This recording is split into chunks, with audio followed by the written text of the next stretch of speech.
você apurou sobre a sucessão na Câmara dos Deputados e eu, obviamente, lamentei aquilo que é o cenário mais, digamos, que tem tendência de se concretizar hoje, né? Claro que, assim como a eleição de 2022, até fevereiro é menos tempo, mas há muita coisa ainda que pode acontecer. Mas quer dizer que o Arthur Lira, esse que é outro encalacrado com a justiça, ele está aí nas cabeças, Diego? Conta pra gente.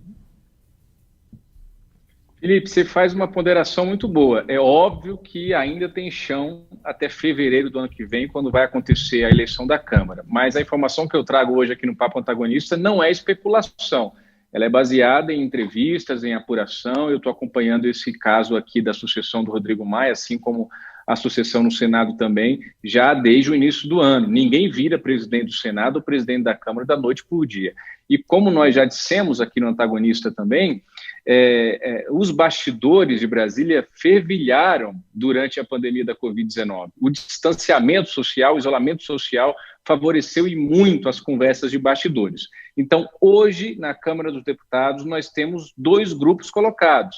De um lado, o atual presidente Rodrigo Maia, que, pela Constituição, não poderia e não pode tentar uma nova reeleição, mas lembrando que nós temos ainda aquela decisão do STF que está pendente, que pode favorecer o Davi Alcolumbre, rasgando a Constituição aí, e também poderia vir a favorecer Rodrigo Maia.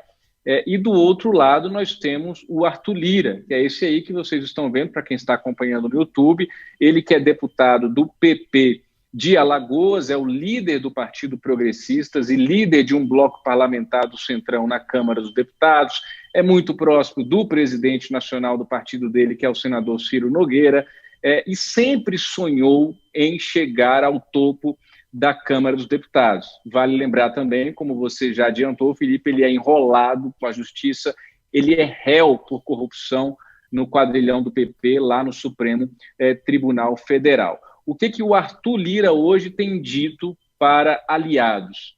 Ele tem dito que tem do seu lado, para a eleição em fevereiro do ano que vem, partidos como o PP dele, o PL do Valdemar Costa Neto, liderado pelo Wellington Roberto hoje na Câmara, o Solidariedade do Paulinho da Força, e ele espera contar também com o PSD de Gilberto Kassab e alguns outros partidos menores, como o Avante, o Patriota, o PSC, o PROS.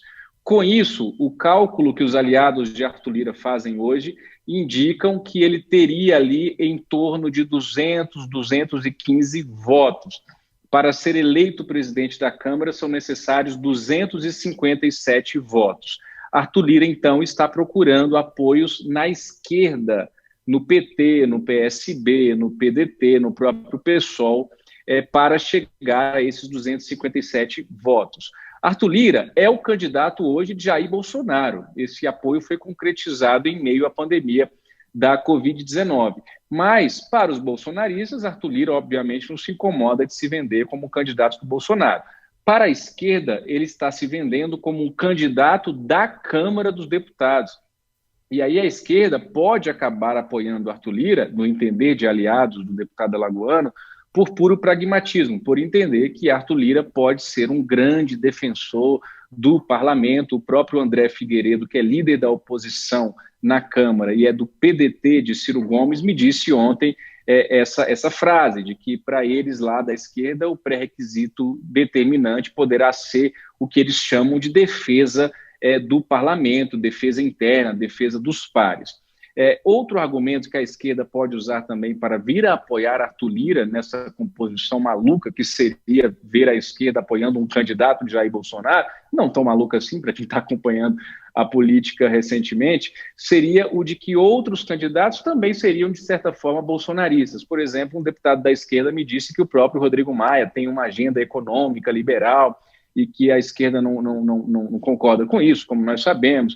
Então, seria ficar ali entre o menos bolsonarista na cabeça da esquerda. Por outro lado, Felipe, o Rodrigo Maia, que ainda não decidiu, ainda não verbalizou aí claramente, até porque, repito, está pendente uma decisão no Supremo Tribunal Federal sobre esse assunto, se ele vai se candidatar novamente ou se ele vai ter um candidato que ele vai lançar.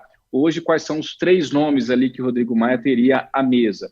Luciano Bivar, do PSL, o Baleia Rossi, do MDB, e poderia também surgir ali algum nome do próprio DEM, como o Elmar Nascimento, que é do Democratas da Bahia.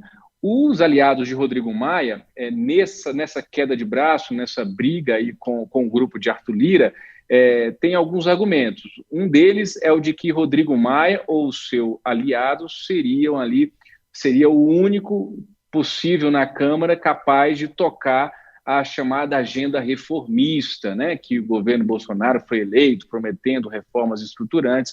Claro que teve a pandemia aí, mas antes disso essa pauta já foi se esvaziando na demora da apresentação da reforma tributária, na demora da apresentação da reforma administrativa, e agora toda essa agenda reformista está ameaçada diante dessa guinada populista que teve o seu start maior aí com o início do auxílio emergencial. Outra questão que o Rodrigo Maia e seus aliados nos bastidores têm trazido para tentar enfraquecer o grupo de Arthur Lira é dizer que Arthur Lira não é bolsonarista coisa nenhuma, ele é centrão e é da escola de Eduardo Cunha, assim chamado lá também, o da escola do Eduardo Cunha e o Romero Jucá da Câmara, são alguns pseudônimos aí, atribuições que são dadas a Arthur Lira nos bastidores da Câmara, Felipe. Então, é claro que a gente pode ver alguém correndo por fora aí nessa disputa. Tem o Marcelo Ramos, do PL, tem o Elmar Nascimento, do DEM, o próprio Marcos Pereira, que é o presidente do Republicanos, são pré-candidatos colocados. Mas hoje nós temos na Câmara esse retrato, que é o Rodrigo Maia de um lado, o Arthur Lira do outro, sendo que o Arthur Lira, segundo os seus aliados, já tem essas contagens, esses apoios silenciosos que foram sendo garantidos ao longo da pandemia, e teria ali, então, um piso de 200 votos, enquanto alguns acreditam que Rodrigo Maia teria hoje um teto de 200 votos, tendo que comer ainda muito arroz e feijão para chegar aos 257. Ou Rodrigo Maia ou o candidato de Rodrigo Maia, Felipe. Pois é, com Arthur Lira na presidência da Câmara, se isso efetivamente acontecer, é mais um adeus para a pauta anticorrupção. Vamos ver se até o final do seu mandato Rodrigo Maia pauta pelo menos a PEC do fim do foro privilegiado, ele que chegou a dizer que faria isso, mas está sentado em cima dela há cerca de 700 dias e a gente vem cobrando, Diego Amorim também vem cobrando explicações a respeito disso. Ela chegou a passar no Senado, foi para a Câmara, mas foi engavetada. E ainda tem questão da prisão em segunda instância, tudo isso que fica mais difícil quando um réu por corrupção assume a presidência da Casa Legislativa. Um réu não só por corrupção passiva, mas também por improbidade administrativa. Então, esse é o perfil do Arthur Lira, grande aliado do Jair Bolsonaro, que também está aí querendo blindar a família e tomou decisões no governo contrárias ao discurso que tinha durante a corrida eleitoral.